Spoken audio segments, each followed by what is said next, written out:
Hi, everyone. It's Jackie Van Workum. Welcome to Hope After the Landslide. I'm pretty sure it's a thing, but every single time that we have been trying to get on this awesome Facebook Live to love on and encourage you, there's just been a little bit of a setback. So today's only a couple minutes after 6, but I wanted to first say thank you for being here. Again, I'm Jackie Van Workum, founder of Grieving Moms Finding Hope, and this is Janet Ledoux, my friend that I met some time ago. And I just said to her this morning that the first time that I met her, even though that she has lost a child, there was just something that I saw in her that was saying she's going to be okay.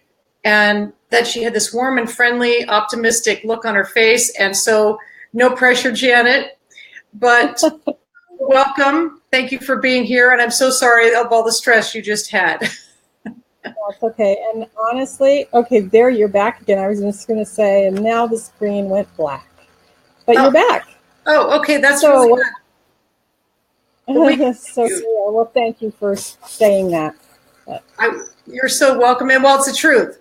Janet, tell the moms that are watching us right now a little bit about your story.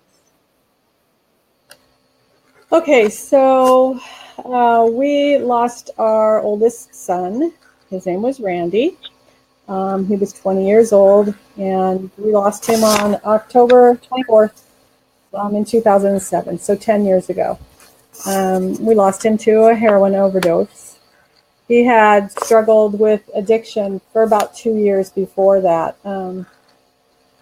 and we just didn't have a clue what that was all about. And we knew there was something terribly wrong, but we didn't know exactly what.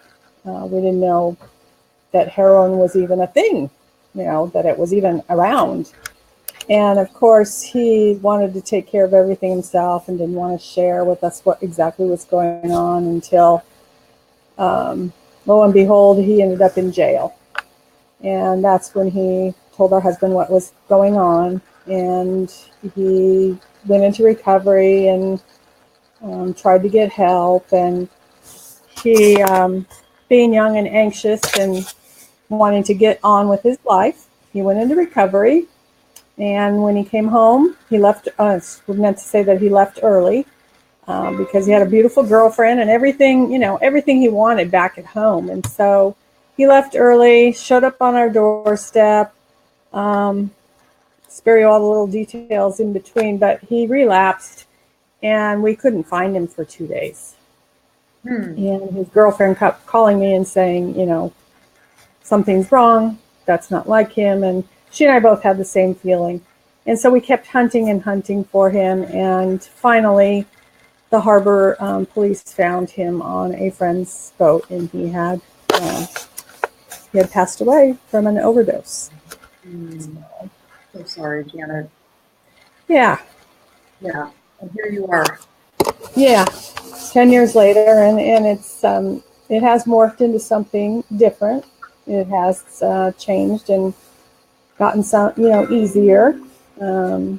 But, I'm sure that every mom out there can attest to the fact that it's never going to completely leave us because they're part of us. Yeah. Yeah.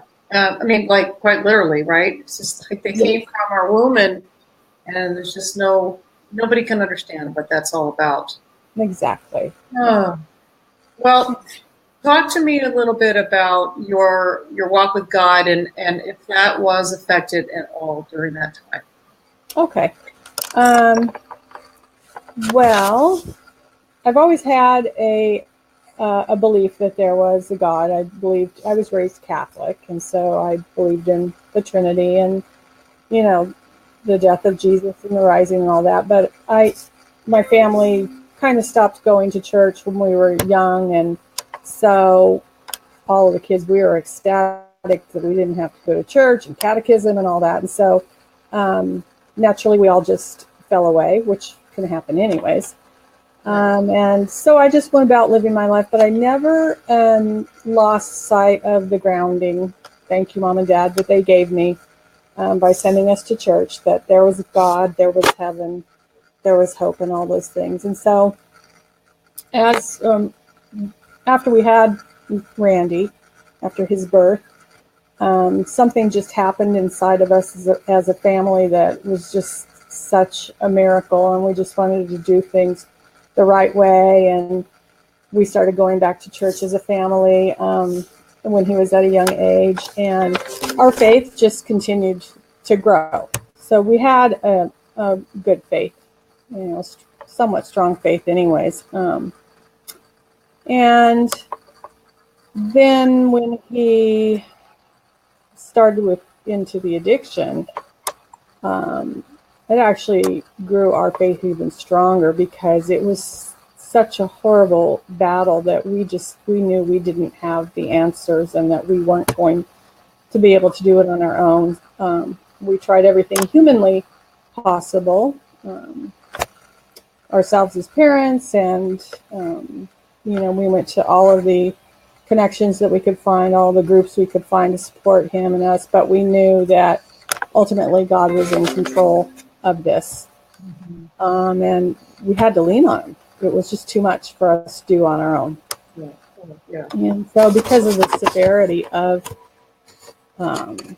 his addiction, going from the pills to heroin, I mean, it was not the same person we had raised. He was just out of control and going to jail and all those things. I mean, he had never been in trouble before. And we knew it was serious. And we knew we had to have the discussion one day that we could lose him to this. And you can never be prepared, even if you say that out loud or say that in your heart or to somebody else. But, I just knew that if we did lose him, that I was just going to be falling into the arms of Jesus, because I knew as a mom, there's nobody that could possibly understand. I barely even had any friends who understood what went on with addiction, let alone losing a child. I didn't know anybody that had lost a child, and I just knew it was going to be, God was going to be the only place I could go at that point. And so, walking this journey alone, it's because you didn't. And I mean, 10 years ago, it didn't seem to be. I mean, it was definitely there, but it wasn't as, I hate to use it, but common as it is now. The way that the kids are responding to the challenges, and we've got social media and all this other stuff. Yes, absolutely. Yeah, it was quite shocking, and it was a textbook addiction that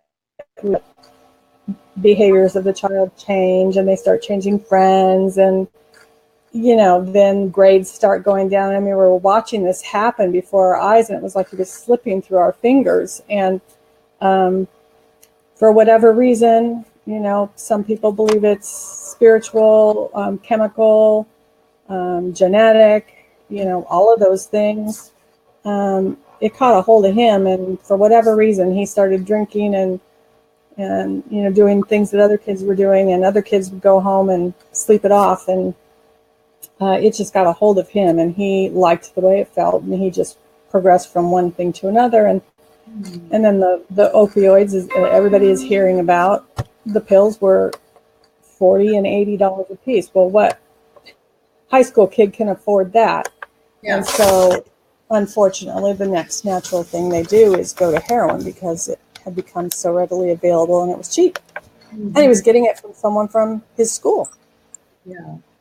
So, yeah, right? As your mom, as a parent, you feel, and we have a sister group that originally actually is where we started, was the Hurting Moms Mending Hearts. And so many of those moms out there that are struggling with a child that, is still with us with an addiction, you had that fear every day, like, am I going to get that phone call?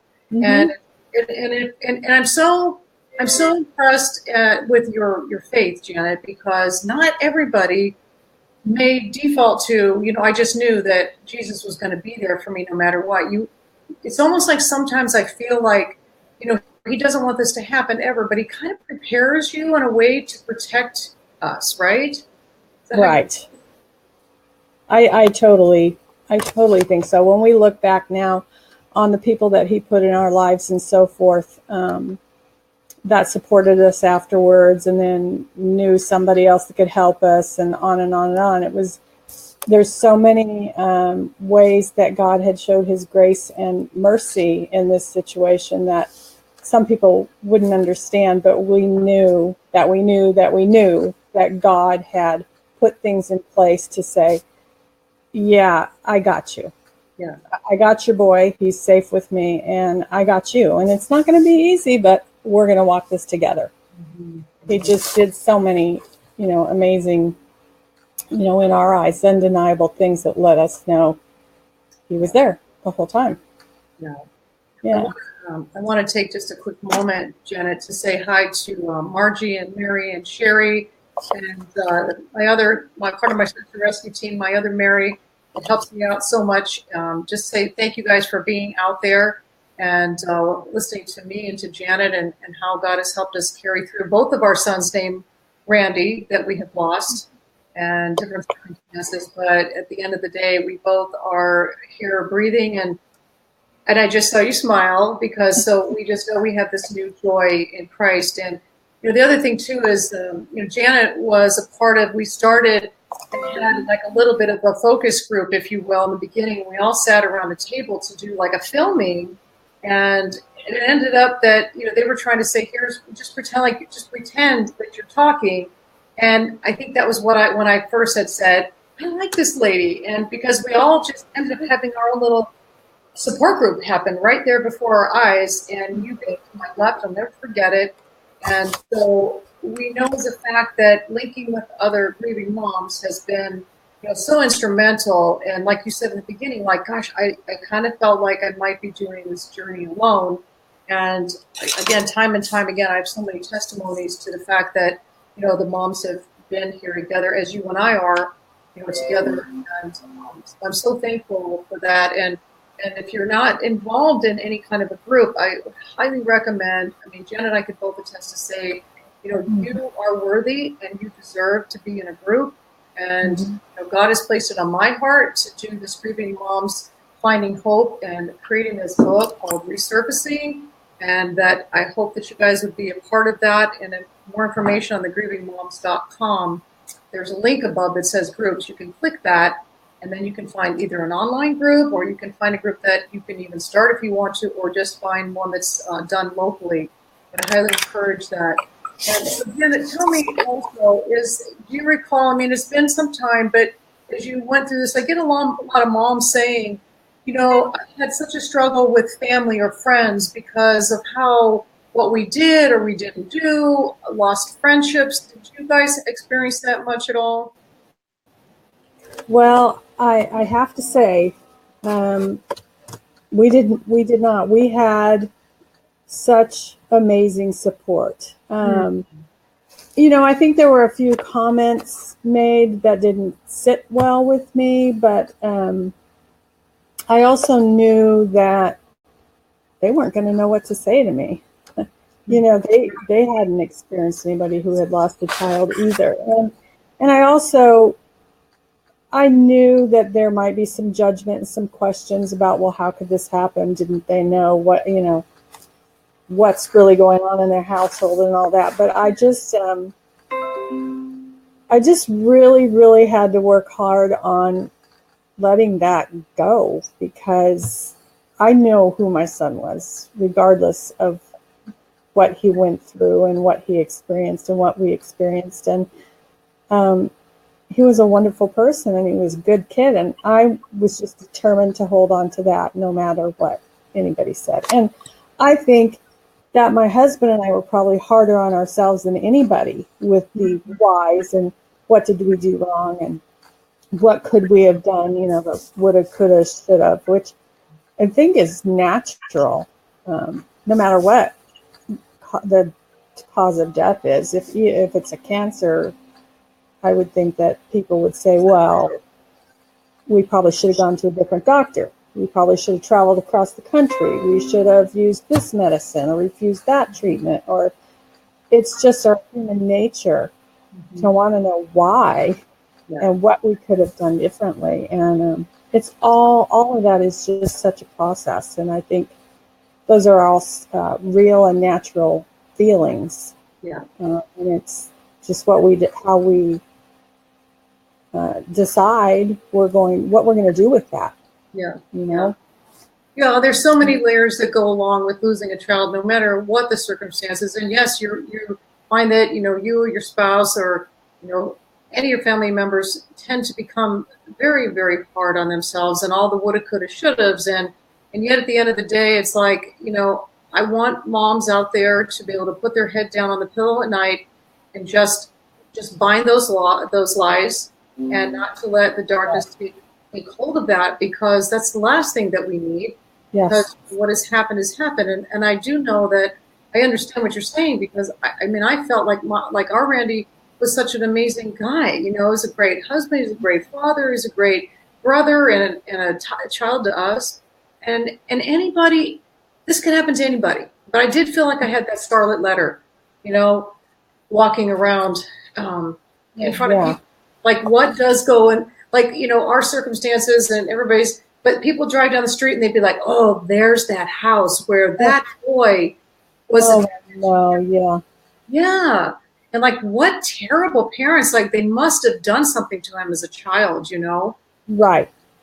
And I just was, one of the determining factors for me for fighting that whole dilemma was that I kind of went into an anger, but at Satan, not at God, but my attitude was, okay, Satan fooled my son. If he thinks he's going to fool me, he's messing with the wrong woman, because I could see that if I was to fall for all the lies, that it was my fault, that it was my husband's fault, and, all those things, that not only would it then drag me down, but it would then drag the rest of my family down, seeing me go through that. And, it would which is exactly what he would want, right? Yeah. He takes one away from us, and if he can pull the rest of the family down, well, he's the winner. And I just was, no, I'm not letting that happen. Very discerning spirit that you have. The Holy Spirit just really got hold of you and won that battle, between you and Satan, and just said no. And then, so Sherry's on here, wanted to know how long that he went through the addiction. How long was that? Well, I would say that his roughest period was went on for a couple of years that we knew about, that we considered it a problem. Okay. His heroin use, 5 months. 5 months and he was gone. It just got a hold of him in a huge way. And then we didn't have we had the resources as far as support groups through our hospital and counseling and things like that, but there weren't the recovery homes that there are now, and the sober livings and the intensive outpatient programs and everything that's available. And so we were pretty limited in our knowledge of where to send him. Mm-hmm. And so we say all in all that we knew of about a couple of years, but the real problems all went in about 5 months' time was just really the worst. Yeah. When he went to jail and all of that stuff. I just also see on here Juanita, and Juanita's listening from Santa Rosa, and I'm pretty sure, Juanita, you're the one who met your lovely daughter at the Survivors of Suicide class that was at Saddleback Church. And anything that you'd like to say to Juanita? She said she's praying about joining a group, and she's grateful for the site, this Facebook Live. Anything that I'd like to say to her? As far as she's praying about wanting to join a group. Oh, yeah. There is nothing for me, other than my faith in God, there was nothing more powerful than joining a group of moms who had lost children. There is so much power in being able to talk about it, being able to share your true feelings, because there's somebody who the minute you meet them, the minute you're in that group, you know they have felt what you felt. And there is so much power in releasing that and being able to talk to people who there's going to be no judgment because they've lost a child also, no matter how it is. And I'm not talking about judgment about because he was an addict. I'm just talking about judgment for how could you feel angry at that? Why did you, why don't you get up out of bed? What, those kinds of judgments. Or like you said, feeling like you have that scarlet letter. Or I felt like when I would walk through the school campus, because my younger son went to the same school, that there was no ill intent, but I felt like I had a stamp on my forehead or my back that said, she's the one that lost her son, and so just those kinds of things, when you get into a group with other moms, they can say, I felt that way too. And then that made me feel this way. And it's very, very powerful. That is where, for me, the healing really began. Thank you for saying that, Janet, because it is true. And one thing you did say, you've said a lot of amazing things. And one of them is that it's a no judgment zone. It's just being in a group with other moms that it's like there is no judgment zone. These ladies are solid. I also want to say hi to Lisa. Lisa is also leading a group of ours, Grieving Moms. Hi, Lisa. And Margie saying all of our children were good kids that got lost and could not find their way back, and amen to that, right? And wish we could do anything to just take them and hold them and embrace them and love on them, and just say it's gonna be okay. It's gonna be okay. You know what? But Jesus is doing that now. So yeah. And until that day. Yes, exactly. And that's one of the things I when I get a chance to talk to other moms, try to let them know, and sometimes they feel like they're losing their faith, and sometimes they feel angry at God. And again, those are all natural feelings. But the thing that I say is, God can take it. We've probably all heard these things. Yeah. Go ahead and tell him. You can tell him you're angry. You can say, I don't want to talk to you today. I don't even know what to pray. All of those kinds of things, but just don't let go of the hope that he's given us of seeing our kids again. Yeah. Just don't forget that. Go ahead and tell me that. Go ahead and be mad. Yeah. Just don't let go of that hope. Don't you feel like you see him so much more in the littlest of details, like since this has all happened? Because I feel like, especially right after when it's fresh, and for some of you, we say that you're in that frozen phase, the landslide came down, and you're in that frozen phase, and you're not going to maybe realize all of this. But, as Janet can contest, it's been, it's 10 years out. It's only been 2 for me. But the key is to propel forward, maybe not even propel, maybe it's to crawl, to do something every day. But then you're going to start to see him in those small details. I'm sorry, even finding a parking spot sometimes for me is thank you, Jesus, because it's crowded. I just need to get in and get out. And one thing before we kind of go off air, Janet, is I want to say that Janet and her husband are in a beautiful phase of their life, and I can let you share about that for just a minute. But she and I now, I can say that we know what self-care is and how important it is, and to take that time to, as I always say, #JustBe. So you and your husband are enjoying life a lot. Yes, we are. And I have to say that I literally think about your #JustBe when I look at your pictures and the things that you're doing. And I really am trying to model that. We retired just a little over a year ago. And so we're doing some traveling. And we're just trying to enjoy every single moment. And we still have some moments where we're sad because we may travel somewhere that reminds us of little Randy. I mean, even in our own town, he was, a really good surfer. And so, there was a period where the beach didn't bring me any joy. But now I have learned to look at it differently. And I say learn because it's all a process. I had to decide that I wanted to see what he saw in it. And we try to do that wherever we go. And we say, Randy would have loved it here. He would have loved to hike. He would have loved to surf. And so, yeah, that's what we're enjoying, and that's what we're trying to do. And that's going to be just part of life, is that when we go to those places, you're going to get those triggers, but at the same time, you learn how to take them in, feel them, and not necessarily let them go, but just, give it over, breathe, knowing where our child is. And okay, there's nothing more that I know for sure is that our Randys, all these other kids want all of us to be happy. Yeah, absolutely. Yeah.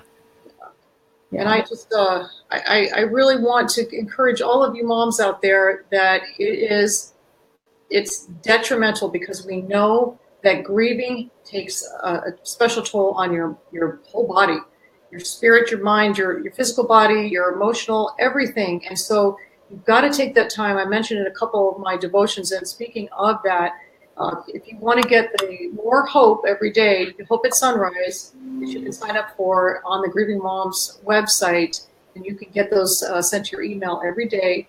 And again, and kind of in closing, and I'm going to let you say farewell to everybody, Janet, but is to say that, we were just talking about groups, and you're going to hear me talking about it until you're probably going to either click me off or you're going to do it. And that is because we are so passionate about linking arms, because linking arms is the key to the healing. I sincerely feel from the depths of my heart that healing begins when you are in that no judgment zone, as Janet said, and it's a safe place.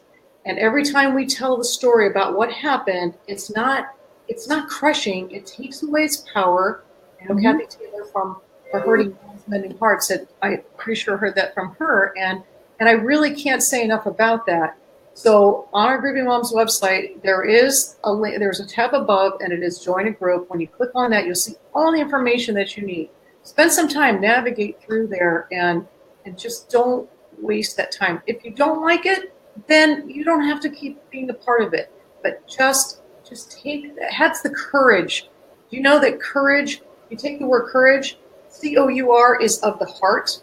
And that means that you're taking a piece of your heart, and the courage is putting your heart out there and being among other moms that are going to share. Or because everybody thinks courageous is this person that just can, swing lions around by the tail. And no, to me, courage is opening up your heart and sharing with other moms, because your story, as Susan and Janet, could be helping someone else. Yeah. Yes, that's so true.